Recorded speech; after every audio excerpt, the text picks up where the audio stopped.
bro, why would you? Oh my god.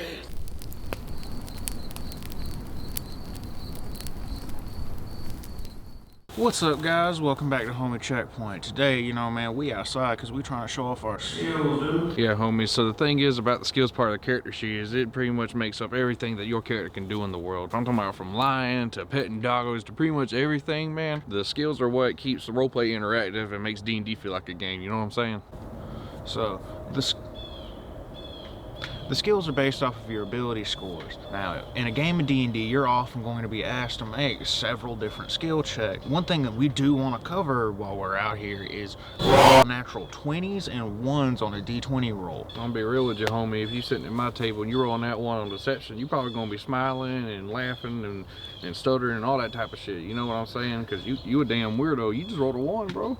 Or on the other hand, if you roll a natural 20, then hey man, maybe this dude like might believe you actually are the Duke of Mayo. I mean, maybe you could have gotten lucky. Maybe he had already had a high-profile visitor earlier in the day, or you know, whatever. The bottom line, homies, is that if your DM believes in crit fails or successes, then it's his job to rationalize it. So DMs out there, if you gonna do with that roll, then don't make them roll nothing impossible if you don't want it to happen, because it will. I promise you.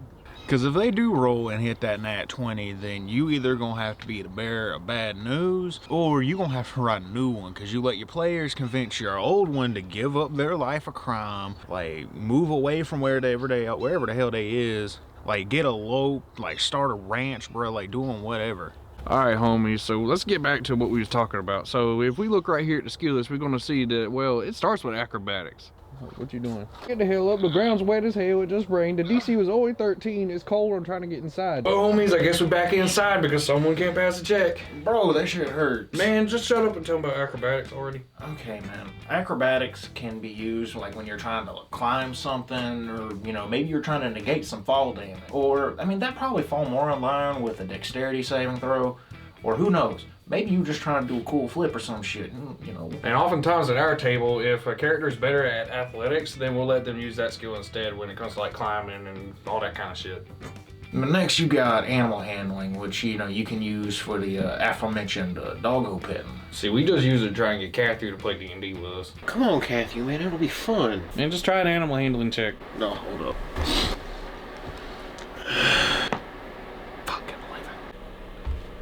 Right, you know, a good animal handling check won't make you the god of woodland creatures and, you know, that jazz. But it'll probably get, you know, an animal to leave you alone, or, you know, help you with like some small task like tracking or something. Moving on to arcana, this can be looked at as, you know, your general knowledge of magic or magic related stuff. Let's say you found a book that looks a little spooky.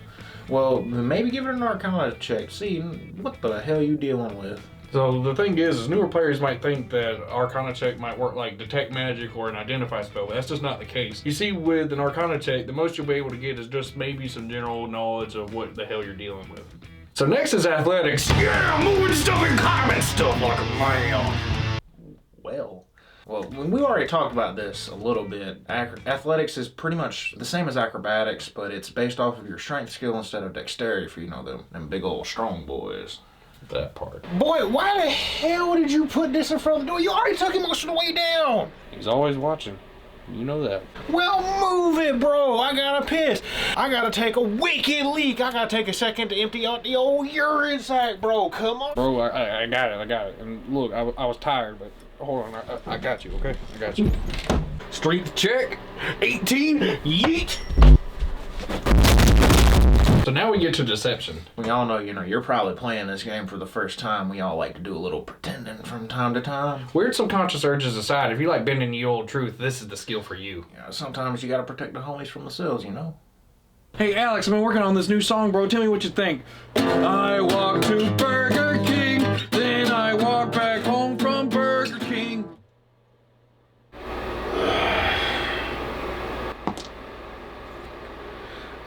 Yeah, bro, that's some great song you doing right there. You hate it, don't you? Come on, bro. There's no way you thought that was a good song. So we heard you like history, bros. Well, maybe this is the skill you chose to take proficiency in.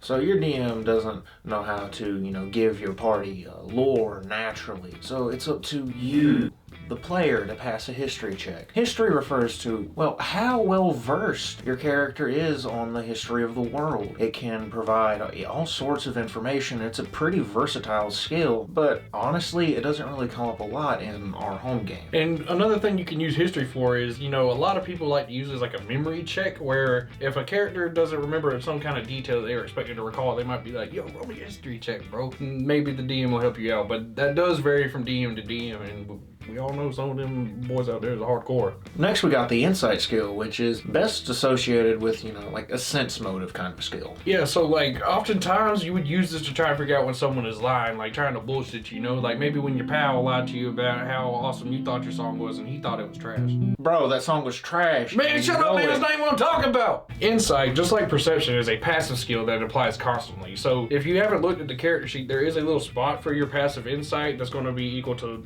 this shit right here. Just pay attention for that, because that's going to be how you know when someone is trying to lie to you without actually paying attention to it. So now we move on to intimidation, which, similar to deception, can be a skill involved in not just speech but also in your general appearance. I recall a campaign we were both in where his character rode up on another friend of ours character who was playing a minotaur and convinced the guards that he was a dancing capoeira master, and they wouldn't let him in despite the elegance of his moves. And our minotaur friend, deciding he had had enough, decided to go balls to the wall and scared them shitless. Needless to say, right after that we had to roll initiative. So the bad guy just died, and you trying to see what he has in his fancy pockets. Or maybe you made it to the end of the dungeon and you just know there's gotta be some cool stuff in here.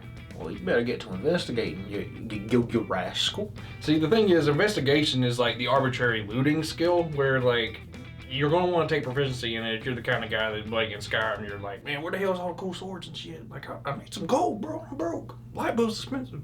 So somehow or another, Dingus went down in combat again, the dummy. Now, you could shove a health potion down his throat, but I wouldn't teach him a lesson. Now, what you can do is make a medicine check to try and stabilize him. So a successful medicine check won't really just bring him back to life, but it's going to make sure that they're not rolling death saves, and that's pretty important. Now, maybe next time he'll stay in the back like a... nature. Alright, bro, so here's the deal. Nature kind of sucked, real talk. The thing is, like, everything that I can think of that nature could cover, survival and animal handling, just kind of do the job better. I mean, yeah, I guess with, like, nature specifically, there's a few things, not really many, like maybe star charting or, like, shit and stuff like that. Or maybe, like noticing if animals are doing anything weird without actually going up to them, like, seeing if they have, like, any different kind of patterns. That sounds niche. If the shoe fits. So going from a pretty meh skill, we better get lit up in the comments, bro, to a damn near necessary one. We on perception now, boys. Now, perception is a super important skill that at least one member of your party should be good at, and it can help you avoid so much unnecessary bullshit that your DM might have planned for you. And do keep in mind that you do have a passive perception that is always active. Even if you're not looking for something specific, it can help you avoid traps, maybe hear some important plot from some NPCs that don't know you're there, or, maybe smelling a gas. Oh shit. God damn, that would've sucked. Yeah. So, sorry about that. Yeah, perception, big brain skills. Someone should be good at it. So here we are at performance. Okay, bro, I'm just saying I wouldn't have had to try to deceive you if you had rolled better on your performance check. Dude, just drop it. I'm over it. Let's move on and be better people. Alright.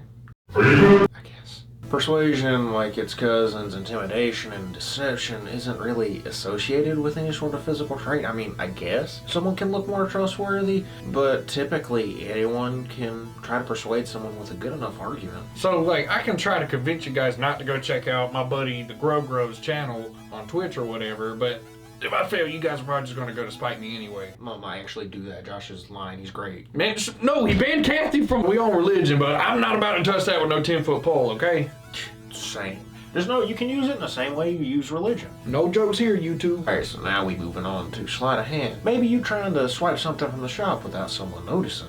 Or maybe you trying to, be with the kids and then like freaking drink that drug, you know what I'm saying? But don't actually do that, because only lame mods smoke beer. Well, sleight of hand could be the skill for you. Oh. Shit, boy, would you look at the time? Boy, you see my wallet? You may get your wallet back, peasant, after you take a shot of this hot sauce. Dude, this ain't even a time, bro. I got a meeting I gotta get to, for real. Then I suggest you hurry.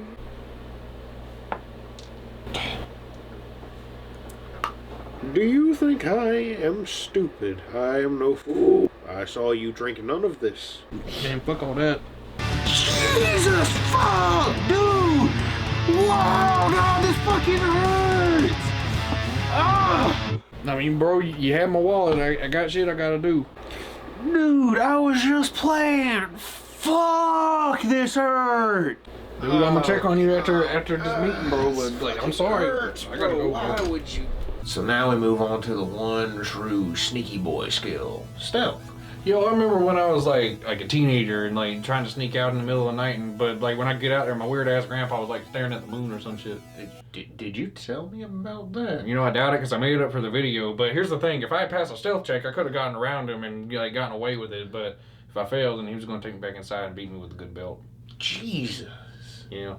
Okay, so now we are finally at the end of the skill list. We're ending with survival, which honestly, just what nature should have been, but Yeah, homie. So maybe you out there looking for some berries that are safe to eat, or you just trying to set up camp. Well, good news for you because you got proficiency in it, and it's awesome that you signed up for being a Boy Scout in your youth, bucko.